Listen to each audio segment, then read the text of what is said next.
Tonight on the NTV Evening News Hour.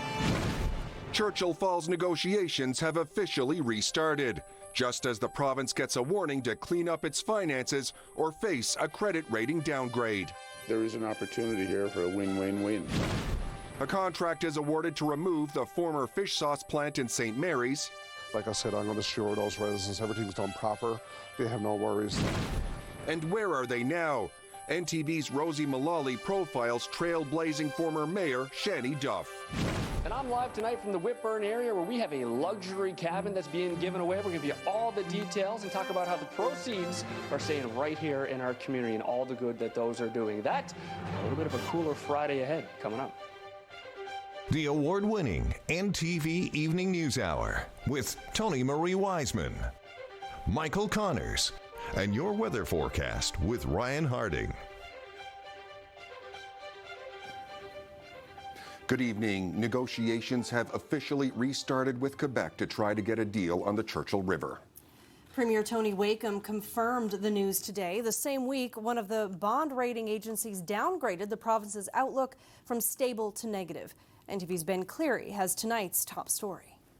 Talks for a new deal have begun. Premier Tony Wakeham confirmed today the Newfoundland and Labrador and Quebec are back at the negotiating table looking for a new deal on the Churchill River. There is an opportunity here for a win-win-win. A win for Newfoundland and Labrador, a win for Quebec, and a win for Canada. That's what's on the table now, says Premier Tony Wakeham, who confirmed that negotiations between the two provinces have begun. It wasn't long ago Wakeham's government launched a review into the Churchill Falls MOU that found it was not in the public interest. Wakeham says a new deal could change that. We're at the table, we've set the table, and now we'll see how what they want to do about it, whether they want to come to the table or not. And as NL and Quebec try to hammer out a deal worth billions, a warning shot was fired this week at the provincial finances. S&P Global has revised the province's credit outlook from stable to negative. I probably wouldn't use a strong word as a threat because our greatest concern, we're going to be downgraded. The key word from S&P is outlook. The credit rating itself has not been changed. The bond rating agency says higher healthcare costs and new affordability measures will lead to bigger deficits, adding to an already high debt. But Finance Minister Craig Party says it doesn't mean a bad news budget could be coming. Now, not to misread as far as a draconian budget, because I don't think that serves anybody well, and we don't need to be there. But I think what the bond rating agencies and what the investors are looking for is that plan. But unless you address the costs, we are going to downgrade you. And that's completely different from what we've seen in the past. In the past, that hasn't been part of the discussion. Financial analyst Larry Short says the credit outlook explains that the government won't be able to use revenue to get out of its fiscal problems. Instead, it's a costs issue, and cutting costs isn't a popular thing to do. Now we have a bond rating agency says they don't care. If you don't address the costs, start implementing some of those cost reductions, we are going to cut your credit rating. Ben Cleary, NTV News. A contract has been awarded to remove the decades-old former fish sauce plant in St. Mary's and hopefully the odor that goes with it. NTV's Bailey Howard has the details.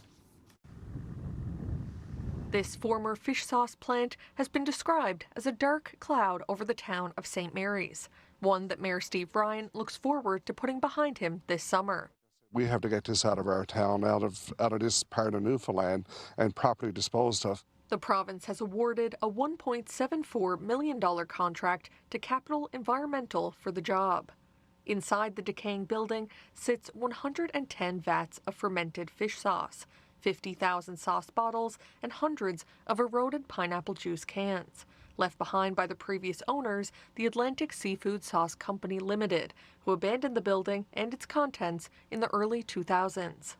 In January, the property posed a new threat when the front wall was torn away by high winds, exposing the chemicals to the elements. It's a big task. Ryan says the products will be mixed and solidified on site.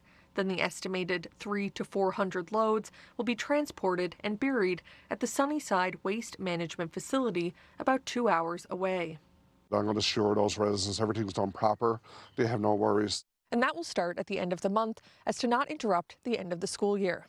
because we don't want to cause no trouble with the exams and that. And because we think there's going to be some smell once we start up what was there for 35 years. Even though the contract has been awarded, Ryan still finds it hard to believe after spending years advocating the provincial and federal governments for support. Everybody's still a bit wary because we're after being closed before and it's almost like 2 steps forward and 3 steps back. But like I said, we have the contract awarded now, the company's getting ready, we're getting ready in Sunnyside. I think it's finally going to happen. The cleanup is expected to take several months, running into September. Bailey Howard, NTV News. Well, there are concerns for the Marine Atlantic ferry service today as a potential strike looms. Now, the province's Conservative MPs have released a joint statement claiming the federal Liberals have failed to show leadership on the issue. NTV's Beth Penny reports. We're 18 days away now from a strike happening, a possible strike. Nobody can afford to strike. The province's 3 Conservative members of Parliament have come together to call for improved communication and action on the potential labour disruption at Marine Atlantic, which could result in a reduction in service. Tourism ministry can't afford this. We have the fishing industry. We've had over a dozen fish plants in our riding that rely on that Argentia ferry to bring fresh products back and forth to Nova Scotia and the rest of Canada. Unifor has asked the Canadian Industrial Relations Board to allow Marine Atlantic's operations to be significantly reduced in the event of job action. Long Range Mountains MP Carol Anstey says that's worrying to her constituents. Speculation is that we would be going from 3 ferry crossings a day to 3 a week, and then of course the Argentia ferry not running at all.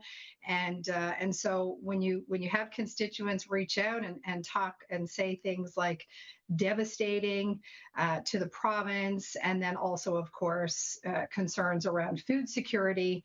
So this is something that everybody is concerned about. All 3 MPs say the federal Liberal government has failed to show leadership and feel that there hasn't been enough urgency to ensure there are no disruptions and food shortages for people in this province.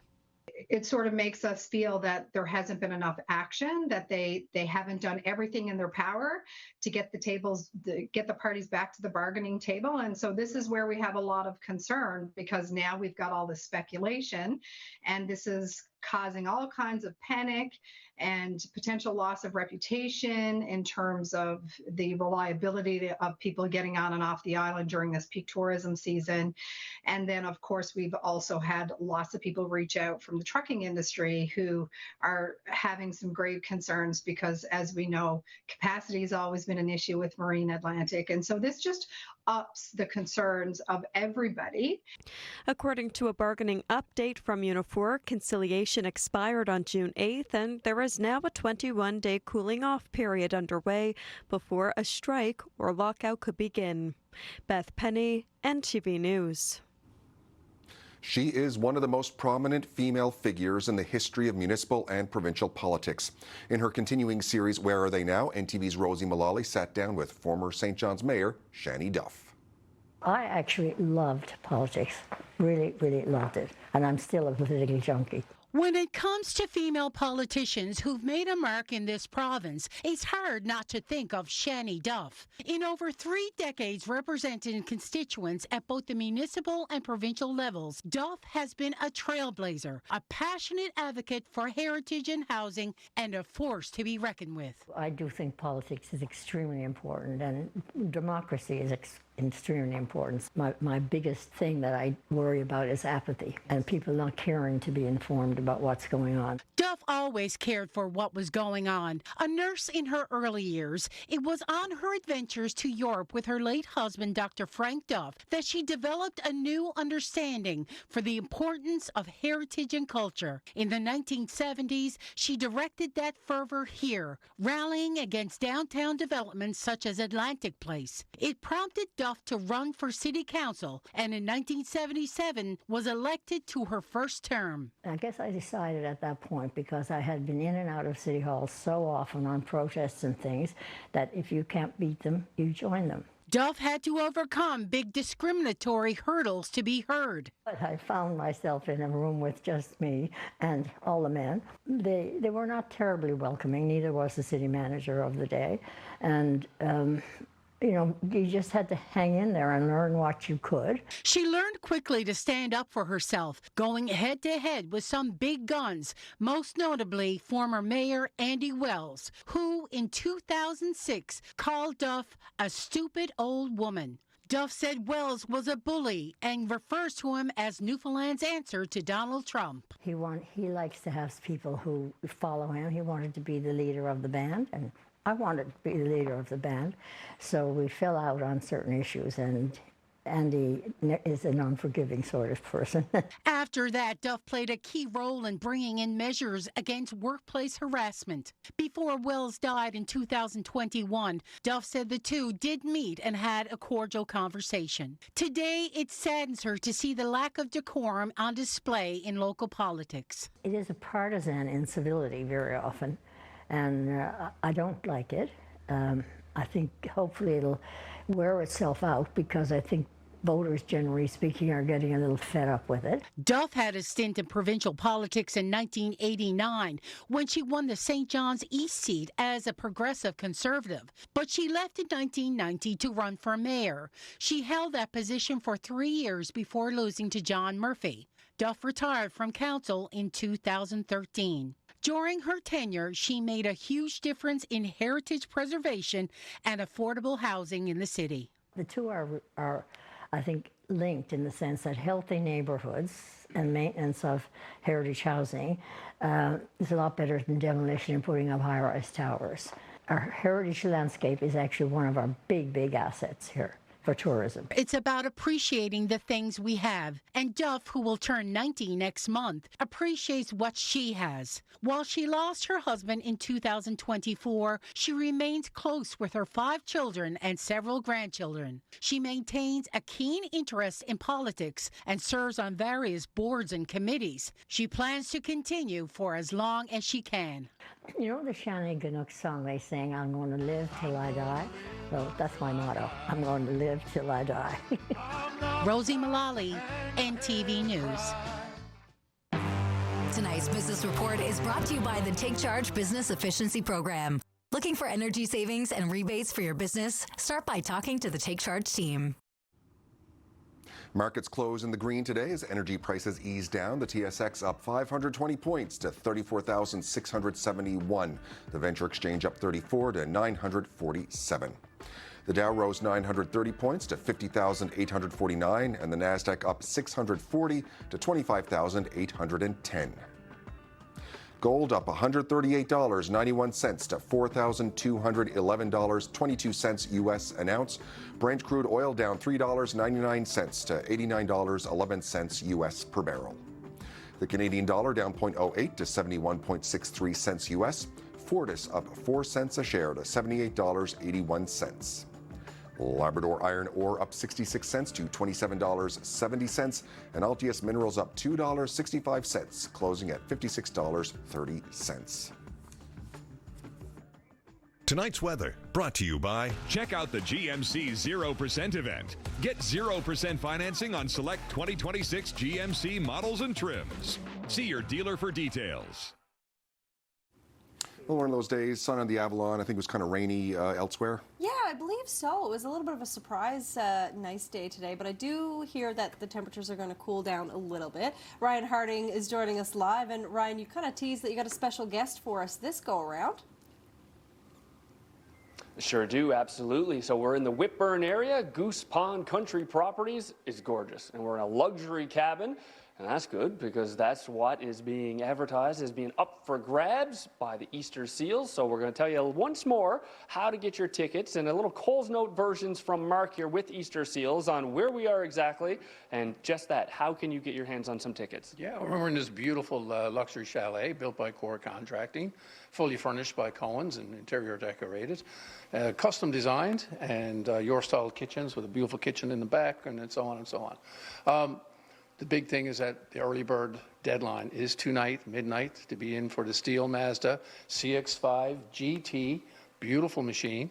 And if you get your tickets right now, you can be in for that at cabinlottery.ca. Also the 50-50, over $750,000 last year. It's going to be even bigger this year, we assume.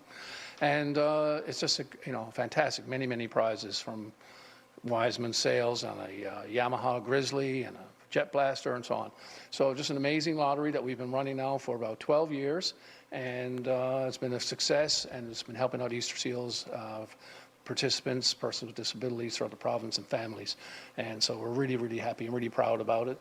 And if you can get in right now and get your ticket, that helps to help out Valerie and families throughout the whole province. Well, I'm glad you mentioned Valerie. We got Valerie right here, 12 years old, St. Kevin's, a proud Mustang. So you've been a part of the Easter Seals program for a large portion of your life. Why don't we just start naming off some of the programs that you've been able to participate in with them? I do rock climbing, which is really fun. I love family camp. Swimming I used to do, and just Halloween and Christmas parties are super fun.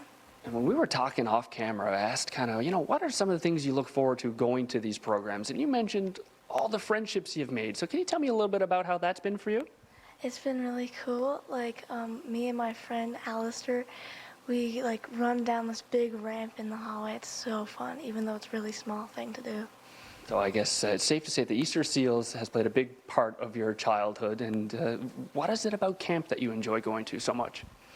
Well, the lake we go swimming, and just friendships and just fun activities they all plan, and it's really simple.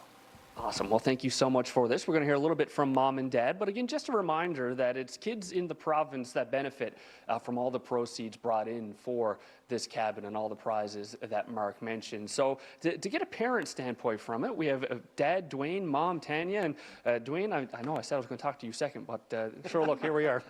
First, can you tell me a little bit about what Easter Seals has meant to you guys as a family and how you've seen the growth in your daughter? Easter Seals have to help us over the years. Like I said, the programs she feels included. Of course, some of the programs she just can't go to, and of course, Easter Seals is there to help with Valerie with her needs. And Mom, how did the family get involved, and what has it meant to you to see over the years? Well, Valerie was 2 years old when she first started to attend some of the programs. One of her first things she attended was a Halloween party. And ever since then, she's just flourished through every program that she's attended. Like she said, she's mentioned wall climbing and swimming and family camps and Christmas activities. And we love it, seeing her smile on her face. We love it as a family. Every year we look forward to the family camps, and we book our vacation around it. And it's just something it just brings joy to our hearts, joy to her heart. And, making the relationships with the families as well and the other kids is just something that you won't see anywhere else. And what does that mean for a parent? To have these activities, there's a lot of trust put into them, I'm sure, as a parent. But to see Valerie come away with those friendships, and I'm sure a growth over the years as a child as well. So Valerie, obviously, she's a very independent child, and this has only encouraged her independence more. We've seen her just blossom through all these programs, and it's been wonderful to see. Yes, with her singing also. Yeah. Because, without Easter Seals, she wouldn't have met Shanny and inspired her to sing on stage to celebrate the season. Now, I can't let that go without one final question for Valerie. You got on stage with Shanny. Tell me a little bit about that, and how was it? It was wonderful. All the band members are super kind. Like Mark Hiscock, he let me play his accordion a little bit. And just friends in general, and playing music that you would not see anywhere. What a great memory. Well, thank you for sharing. Thank you to the family as well for your story. I think that helps a long way in knowing, when we're asking for ticket sales, or when we have the option at least for ticket sales there, and that's where the money goes. And you hear it firsthand through families like the Burns here on just the good that Easter Seals has done in our province. So on that, let's go chat some weather, will we? And we're going to dive in with some current temperatures where we're going to see those drop from tonight into tomorrow. So for now, we will enjoy what we have. There's still some double digits on the board. We see 11 in Lassie, 14 in Gander, 16 in Badger. Look at that, holding on to 19 in Corner Brook. But again, Labrador City leading the way at 20 degrees. A little bit cooler now on the south coast as that wind shifts south. Let's take a quick peek at some sort of a day that was, will we? Amanda alluded to it, a little bit of a bonus day in St. John's. We saw some cloud over in Port-aux-Basques. Debbie sending in this. Goodness me, we talked about Whitburn, Mr. Richard Whitburn, and the Department of Immigration. I think the Department of Tourism could take something here from Debbie, saying that she got photobombed by a seagull, but I think that makes a lovely photo. All right, we're moving down to Burnt Island. Look at that sourpuss. Tara Bond sending in a photo of a yellow sculpin. Well, I got a second cousin that resembles that a little bit.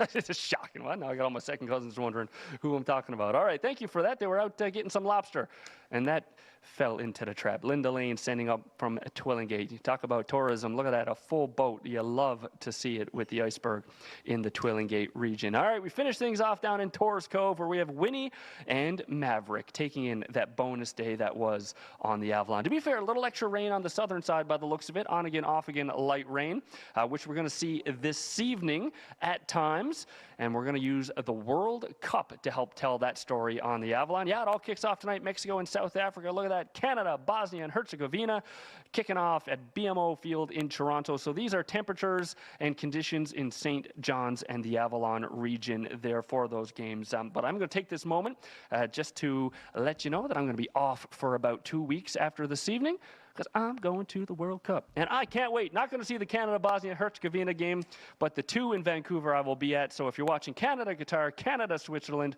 or Egypt versus New Zealand, you see a Newfoundland and Labrador flag in the crowd, say hello. That's me. All right. We got that light rain passing over the northern side of the island here this evening. We'll take you up to that 8 p.m. mark, and that's where we got to dive in a little bit closer. So we look at the eastern side of the island.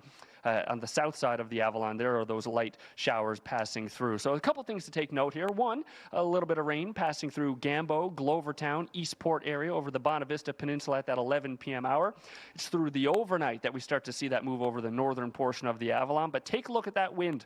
That south wind is starting to collide with a bit of a west wind, and a north wind has already dropped Bonavista down to 4 degrees, and that's what we're going to see overtake once that rain passes through early Friday morning for a cooler Friday. We open up the rest of the island, and what we're going to see tomorrow is extra sun on the west coast and south coast, extra cloud on the northeastern side of the island, but as the day rolls on, that is going to part. So there's moments of sun for everybody, but you can see that north wind overtaking the island as a whole, and we're going to see that in coastal Labrador as well. So on the Avalon, well, we can see the temperatures not too bad tonight, but watch that light blue go across. That's that north wind coming through. We open up the rest of the province, and yeah, it's only 1.5 on Makovic. We see 1.5 through Central, so a cooler start Friday.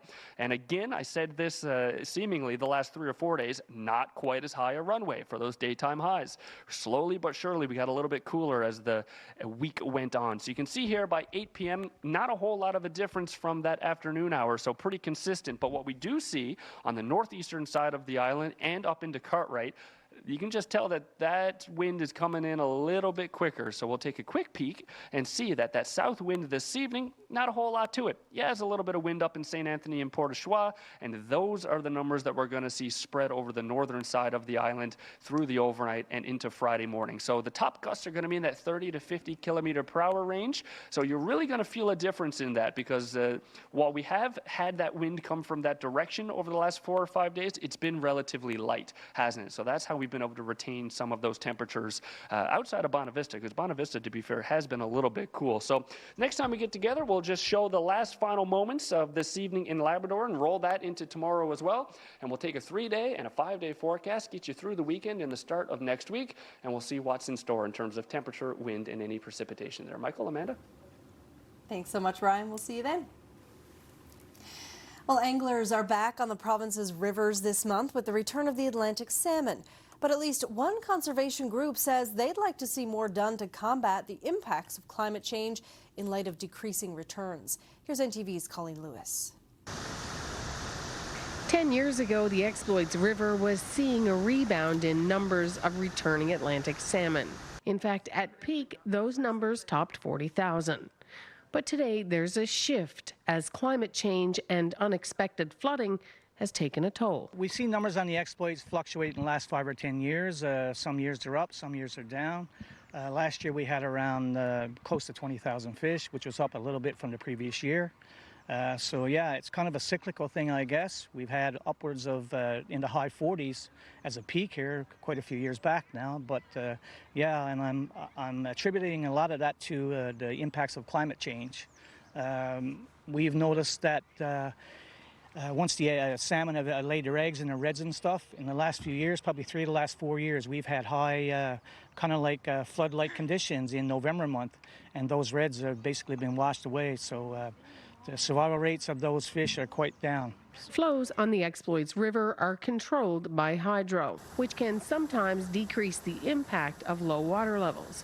However, in the tributaries, hot, dry conditions over the last few years can leave fish vulnerable. The main stem of the exploits, of course, is part of the Newfoundland hydro development, so they kind of control the flows there. But yeah, the tributaries, indeed, yeah, the low water conditions last several years for sure.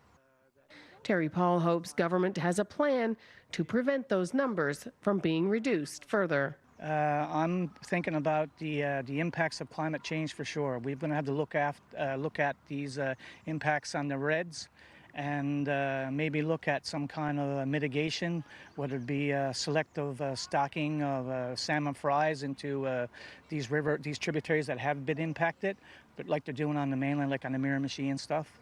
For NTV News, I'm Colleen Lewis in Grand Falls, Windsor.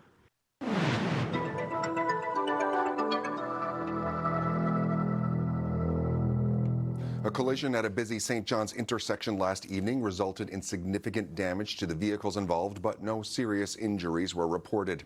Shortly before 9:30 p.m., emergency crews were called to the intersection of Kenmount Road and Paulina Road. 2 vehicles had collided nearly head-on. Paramedics assessed the occupants of both vehicles. However, none suffered any serious injuries. Traffic was slowed in all directions for a while until the intersection could be cleared.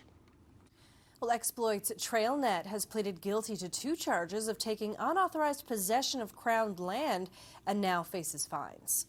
The guilty pleas were entered in provincial court while 4 other charges have been withdrawn. The Trail Association has been fined a total of $16,000. It also pleaded guilty for building a warm-up shack on crowned land without permission. Charges of failing to comply with a removal notice have been withdrawn, bringing the number of charges down from 6 to 2. The group also faces a $1,000 fine and a $300 surcharge for taking unauthorized possession of crowned land in the Butterdish and Bushy areas near Grand Falls, Windsor. They will pay $325 for building the warm-up shack. Still ahead in tonight's news, Mary Kate O'Neill tells us the inspiring story of Kendrick's hopeful hands. The Run for Women will happen this weekend in your community. And when we come back on the Inside Story, one financial analyst tells us about the warning for the province's credit rating. This is the NTV Evening News Hour.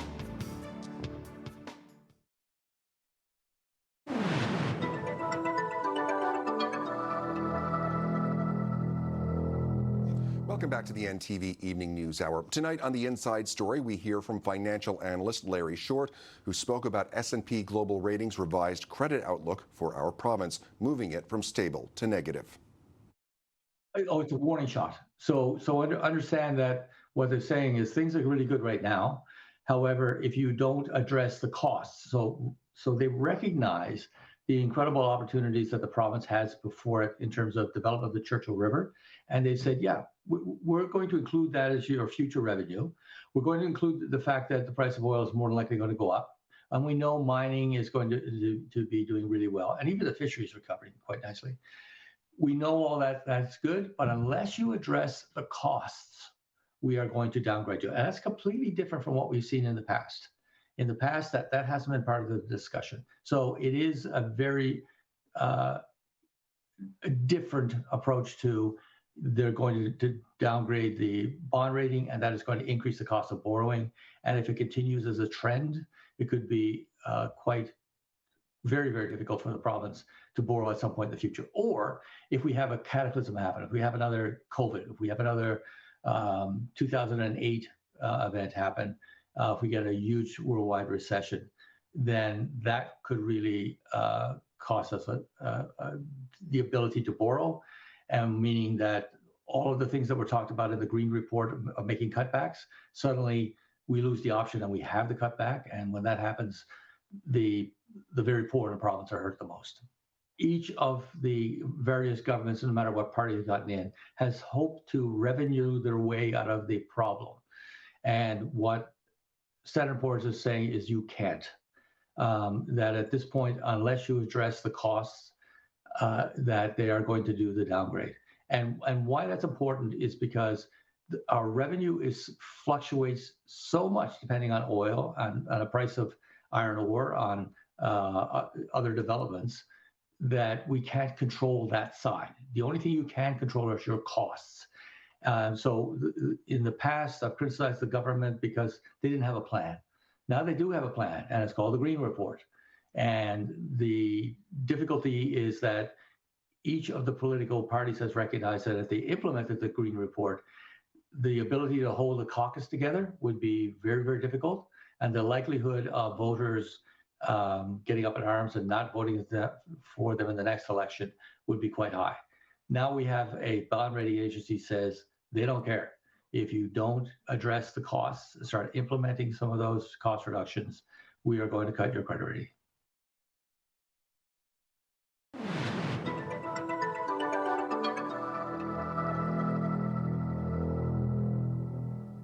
Well, the FIFA World Cup is officially underway. The tournament opened in Mexico City with host Mexico leading South Africa 2-0 in the dying minutes of the match.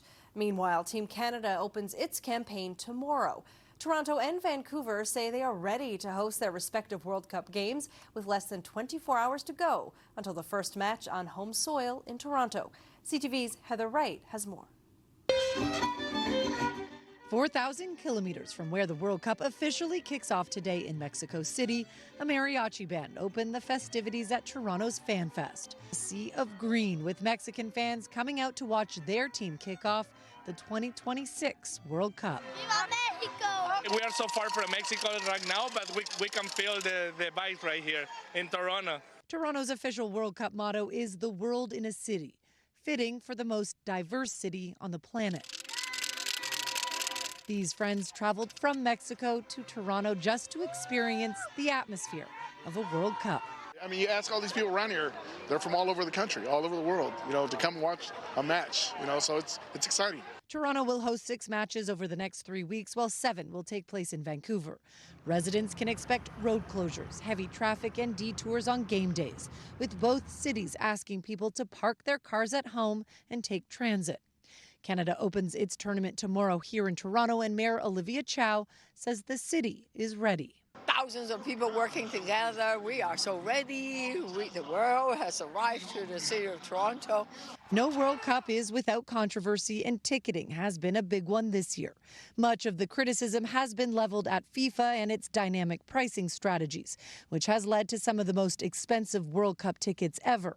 The City of Toronto has also faced backlash over its decision to resell its tickets to corporations at a higher price, a move the mayor defended as a way to keep costs down. No property taxpayer has to pay to host this game. So a total of 2 matches today in Mexico, with things kicking off here in Canada tomorrow. Canada versus Bosnia and Herzegovina.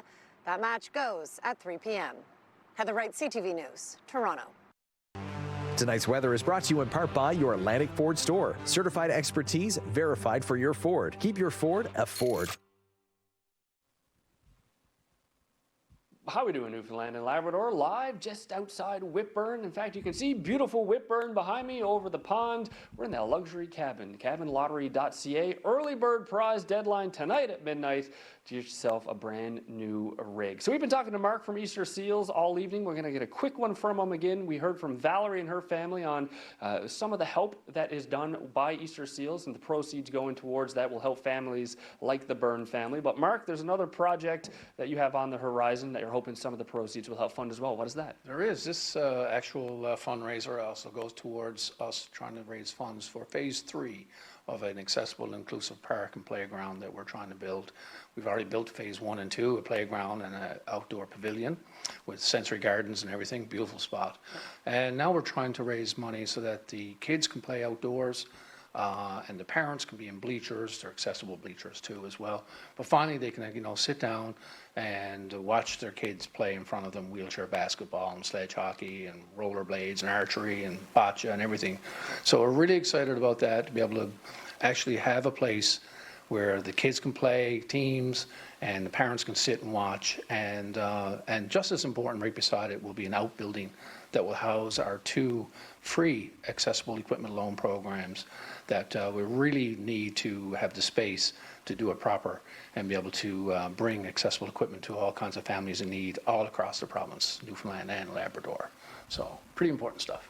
Awesome. Love it. Well, thank you so much for all of this. We're in the sunroom once again. It could be your sunroom, cabinlottery.ca. So on that, when we take a quick peek across the country, see how the family and friends are doing right across Canada. And we're going to kick things off on the western side in Vancouver, where if we take a quick peek, we can see that those temperatures are 17 degrees. But what a bit of rain southern Alberta's been having, eh? Mix in some thunder and lightning in there at 13 degrees. You've got Calgary.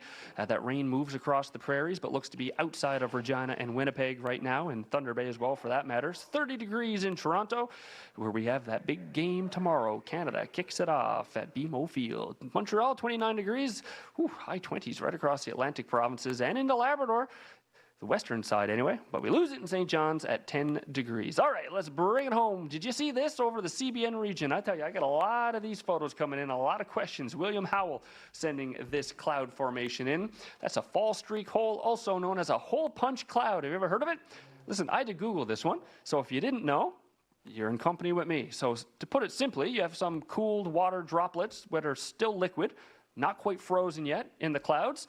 And to be honest with you, most often it's an airplane passing by. The wings or the exhaust cool the air, and that makes those cold droplets fully freeze, and they drop one by one in a chain reaction in wherever they are, and that oftentimes happens to just punch a hole in the clouds. So there you go. If you saw that over CBN, that one in particular is in Harbour Grace, by the way, from William, where it's going to be in that 8 to 9 degree range as a daytime high tomorrow. So again, limited on the north-facing side thanks to a north wind coming through. 7 degrees in St. John's. We'll start with that little bit of rain and then clear into some cloud first and then sun into the afternoon. It looks like we're going to have some cloudy conditions in Gander to start with some sun on the back end of that. And we'll get the sun a little earlier on the Burin Peninsula after some morning rain as well.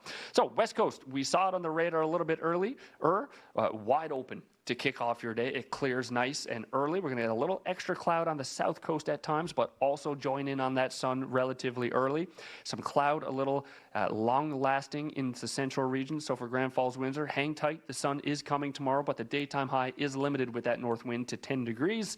It looks like St. Anthony getting up to 10 degrees at some point as well. Twillingate, though, you can see that north wind really affecting that portion of the island at just 6 degrees. All right, Labrador, let's talk about it. Your coastline's cooler this evening and going to be cooler tomorrow as well. Let's see how far we drop into Labrador West. It's a northwest wind for Labrador West at 11 p.m., holding Labrador City at 13 degrees. Wide open skies for most regions tonight in the Big Land. A great night for stargazing. A little extra cloud in Nain and Makkovik. You're going to see that on the south coast as well, but it opens up nicely at that 11 p.m. mark for Cartwright. We're going to see those clouds creep down with that north wind, keeping Happy Valley Goose Bay at 2 degrees at 5 a.m. The cloud coming right behind it there. Might be some moisture in it, but I think you should be clear. We do see that cloud part and we get some sun in the afternoon, but we see the cloud creeping in both for coastal Labrador and Labrador West as the day goes on. Looks like if we get beyond that 15 and 16 degree mark for Labrador West, it's going to be after the supper hour, so a final push for that daytime high of about 18, 19 degrees. It shows 20 here, but Labrador City, I think you're going to be just shy of that 20 degree mark tomorrow, but really the emphasis is the cooler coastline. We'll give you a quick 5-day forecast where it looks like once we get through the cloud on the Saturday, it's sun and cloud for a spell until some light rain returns on the Tuesday. Extra cloud for the south coast, so we'll enjoy Friday at 13 degrees on average, 10 and 11 Sunday and Monday with that cloud cover. Cloud through central Saturday and Sunday before some sun finally poking through on Monday. We get up to 18 degrees then as well. 21 on the west coast on Monday. So that's the day we're circling temperature-wise. Conditions-wise, Friday and Saturday. Lovely. 14 sun and cloud. Cooler on the northern peninsula, so that should tell you that the wind's not going to be our friend on the northern peninsula over the next 5 days anyway.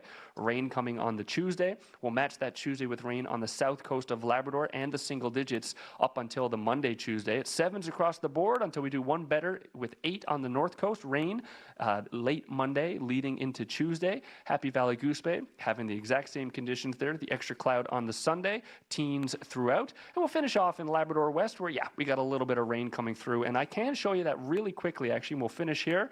As we get through the Friday night, there's that band of rain. But it looks like that wind is consistently north and northeast, and that's going to keep that rain into Labrador West and just a little bit on the Saturday for the south coast. But it breaks that up nicely, and it looks like it's just mostly cloud, as shown on that 5-day forecast.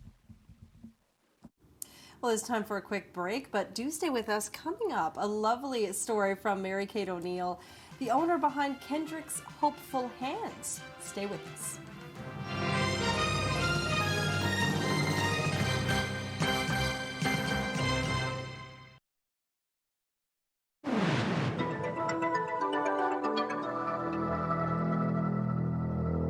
Welcome back to the NTV Evening News Hour. A young kid with a big heart and an eye for creating some beautiful bracelets is the business owner behind Kendrick's Hopeful Hands.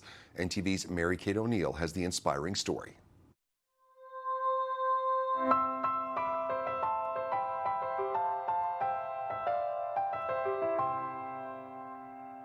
Kendrick's Hopeful Hands, and he's making these, he's selling them for $7 a pop.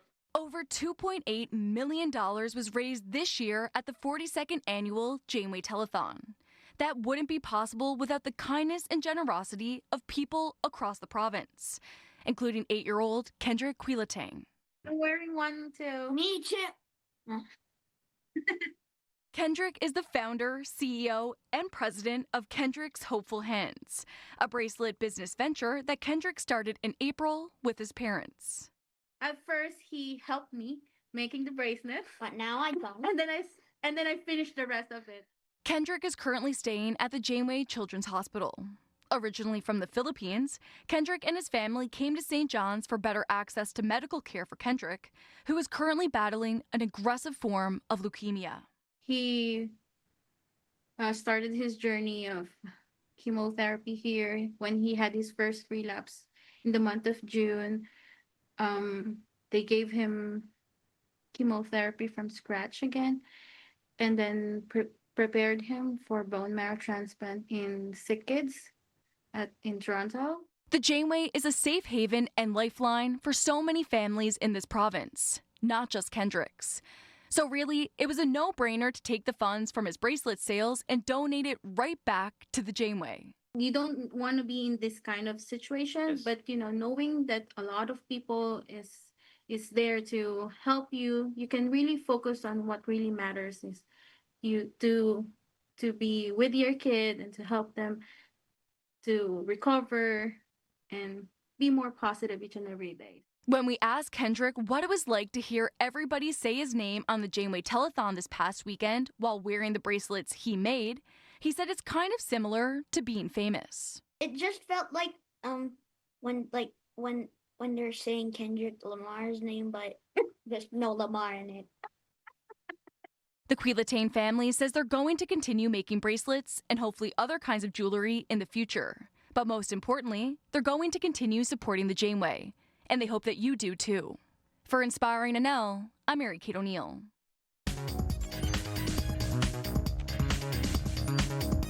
Your community, brought to you in part by Atlantic Lottery's iGames. Play hundreds of games on the Atlantic Lottery app or at alc.ca.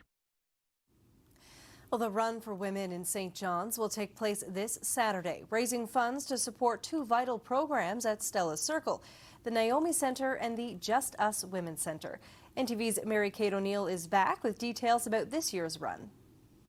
Today we're here at Stella's Circle talking about the Run for Women happening this weekend. So thank you so much for joining us here today at Stella's Circle. Of course, Stella's Circle offers so much to women and other people here in our community, but we're having a Run for Women happening this weekend. Tell me all about it. Yes, so we have the annual Run for Women in partnership with Shoppers Drug Mart this weekend on Saturday. The start times range from around 7:45 all the way to 8:30, depending on what kind of race that folks are running. And it's really an incredible opportunity to support women and gender diverse folks in the community, to support mental health programming and supports. Amazing. And this does support two of your centers, correct? I believe it's the Naomi Center and another center. You can tell me the name of that one as well. But tell me about these centers and what they offer. Yes, so it supports a peer support worker who works at Naomi Center, which is an emergency shelter for young women aged 18 to 29, and also our Just Us Women's Justice Center, which is located actually right next door, and that supports women with a history of criminal justice involvement and supporting kind of mental health engagements in the community. Very interesting. So tell me how Stella's Circle actually relies on stuff like the Run for Women to operate your services. Right. So the funds and the proceeds that come from Run for Women go directly to specific peer support services for the women in Naomi Center and our Just Us Women's Center, right? And that peer support is really about engaging in connection, allowing people to navigate systems, and also speaking to someone that's been there before, someone that understands what you're going through, and someone that will be in your corner no matter what's happening in your life. And that's something that everyone deserves, and with the support of folks who are engaging with Run for Women, we can help to provide. Great, thank you so much. And finally, what would you like to say to people that are watching tonight to maybe come on out and participate, or if you don't even want to participate, maybe cheer some people on? It's all happening Saturday, right? Absolutely, it's all happening Saturday. Please sign up. There's still time to sign up online. Go pick up your t-shirts, a handy dandy t-shirt just like this. Come and cheer, come and support. Please donate and support women and gender diverse folks in the community to be able to thrive with the best mental health supports possible. And that's what's happening in your community. For NTV News, I'm Mary Kate O'Neill. Well, to entertainment news now, here's CNN's David Daniel with the Hollywood Minute. I was very aware that I was a little fish in a very big pond. Glenn Close has long been a big fish in Hollywood, and now the Motion Picture Academy has announced she'll receive an honorary Oscar at this year's Governor's Awards. Close has been nominated for 8 Academy Awards. Filmmaker Ridley Scott, who's received 4 Oscar nominations, is also on this year's honorary Oscars list. The Academy's 17th Governor's Awards are set for November 15th in Hollywood. Lego and Pokemon have unveiled their latest Smart Play sets, which can make builders feel like Pokemon trainers as the sets play back through light, sound, and motion. All 12 sets go on sale August 1st. Stay with us while we take one more break on the NTV Evening News Hour. Ryan Harding will be back to recap the weather forecast, a lovely view in Whitburn there. And when we return, Jim Furlong will have Today in History.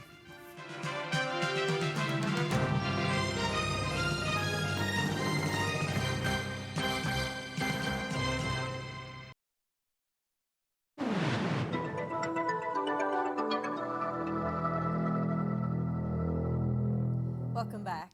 It was an event that marked the start of a legendary country music career. Here's Jim Furlong with Today in History. June 11th, 1949, country singer Hank Williams took to the microphone at the Grand Ole Opry radio broadcast for the first time. The Nashville debut remains one of the most famous in the history of the legendary live country music performance program. He electrified the audience at the theater and called out Williams for 6 encores, had to be implored not to call him out again. Hank Williams had a tragic life, a lot of problems, self-inflicted, broken relationships, friendships, business relationships. Drinking cost him the world. We know, or we don't know, what might have been had he lived a full life. Such is the nature of fame sometimes. We do know Hank Williams went on stage at the Ryman Theater in 1949 on this date. This date in history. This is Jim Furlong reporting. Birthdays and anniversaries brought to you by the Healthcare Foundation. We are the foundation that takes action so we all can take care of each other. Well, we begin by wishing Lewis and Hope Rousel of Southbrook, who now reside in Springdale, a very happy 60th wedding anniversary. A happy 91st birthday to Lillian Gowdy. Greetings from your family and friends. A happy 91st going out to Annie Sacre as well, who still lives in her own place in Botwood. A very happy birthday to you. Happy 59th anniversary to Edna and Gerald Budgell. Love your family, including your fur babies. A happy 50th going out to Marilyn and Paul Bambrick of St. John's. Love from your family and friends. A happy 63rd anniversary going out to Gerald and Marie Rose from your friends and family. It's 60 years of marriage for Rosalind and Irving Mully of Western Bay. Greetings from family and friends. Happy 53rd anniversary to John and Glennis Pendergast. Love your family. A happy 60th to this couple, Gordon and Barbara Young, who are celebrating at the Golden Arm campsite in Greens Harbor. That sounds pretty good. What a beautiful picture from 60 years ago.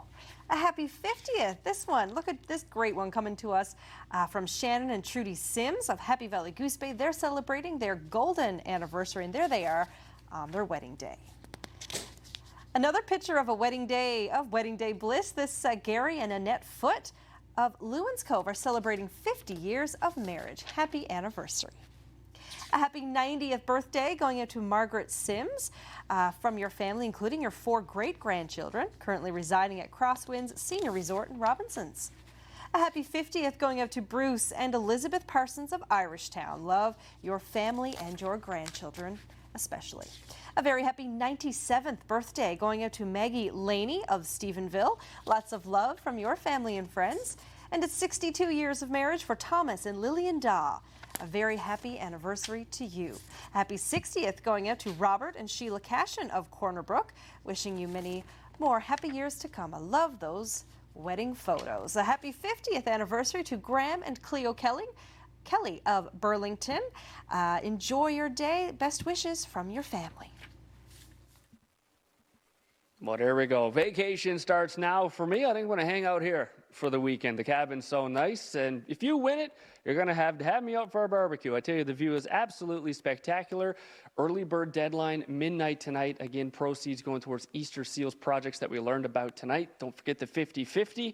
Last year, that got over $750,000. Cabinlottery.ca. Get your tickets. Help support Easter Seals and all the good that they do in the province. A little cooler one tomorrow.